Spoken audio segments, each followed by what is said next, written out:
All right, episode 2 has just ended. A lot to unpack here. Let's get right into it. They talked a little bit about the Burns trade, just that Joe Shane did have discussions with Panthers GM Dan Morgan on what a possible Brian Burns trade scenario might look like.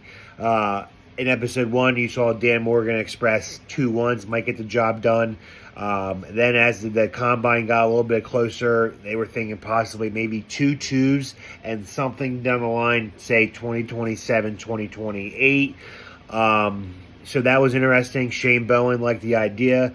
It seemed like, though, it was all a waiting game, waiting to see what happens with Xavier McKinney. The Giants did want to bring him back. Joe Shane had defensive backs coach Jerome Henderson.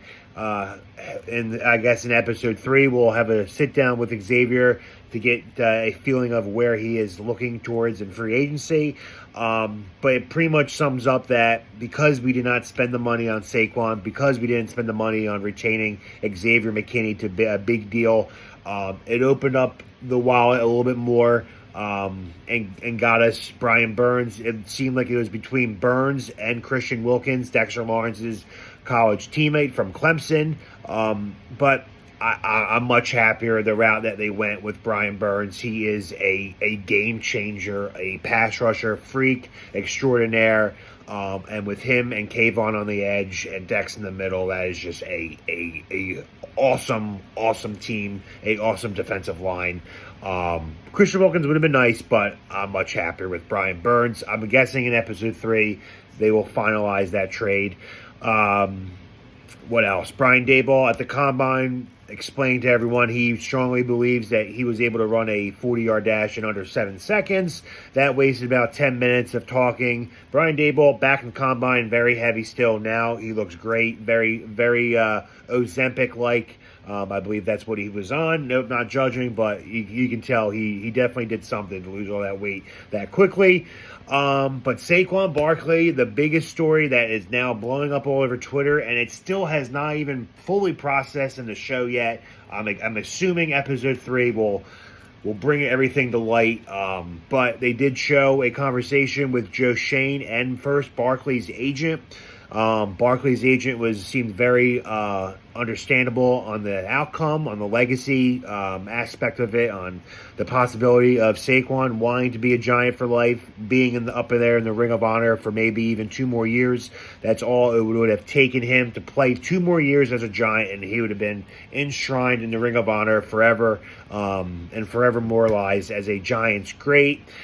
But that obviously did not happen. But they did show a conversation Joe Shane did have with Saquon Barkley quickly after that convo with his agent. And just the tone Saquon got when he answered the phone. What up? Yeah, hello? What up? Hey, hey Saquon, it's Joe. Hey, what's up? Doing any traveling? No, a little bit. Are you in Jersey right now? Yeah, I'm here. What's up? Well, we just want to know, just let you know that we're going to let you test the open market. I think going the franchise tag route again is not really good for you or I, and I feel like you deserve to, see what you're worth. Oh, all right. I appreciate that. Kind of gave the vibe that, listen, this is a phone call that isn't going to be good news. Do I want to stay a Giant? Yeah, he seems like he did. But you got the sense quickly into that phone conversation between the two players, between Joe Shane and Saquon, that this wasn't a happy phone call. This was a, look, man, like, it is what it is at this point. We offered you a deal a year ago, but you didn't take it. I'm going to let you test the open market. Just give me your word that you'll let us, match or have final negotiating rights before you make a decision. It seemed like that phone call pretty much summed it up for Saquon, that he said, fuck y'all. I'm going to Philly. I'm going somewhere that they want me, that gets the money. And then they showed a little bit of a brief trailer teaser for the next episode.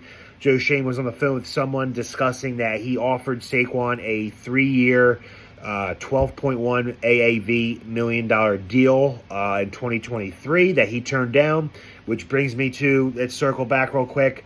Before his Combine interview, they had the Giants communications director go over Shane, what to expect, some of the questions that he might receive from the media, and one of them was about Saquon Barkley's situation. And Joe Shane kind of joked in the beginning, said, "Well, I mean, we offered him a lot of money, and he said no, so whatever." That's probably how he felt, realistically, deep down. He felt like he offered Saquon a more than fair value of a deal a year ago that Saquon did reject. But to find out, man, I looked at the contract as soon as this episode was. They signed with the Philadelphia Eagles. He only got like $37 million. Schoen offered him $500,000 less a year ago, and he rejected it.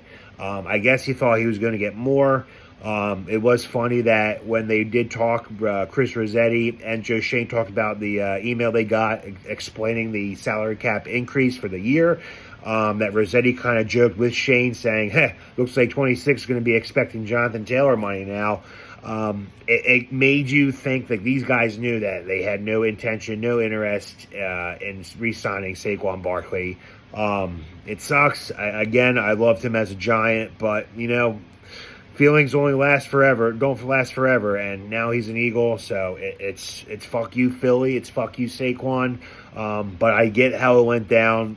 Deep down, I do believe Saquon wanted to remain a Giant for life, but he knew that it just wasn't going to be in the cards.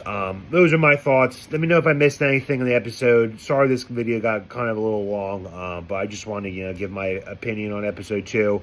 If you haven't watched it yet, stop watching this video, watch the episode, then come back. But let me know in your comments what you thought about the episode 2. And as always, let's go G-Men. Have a good night, guys.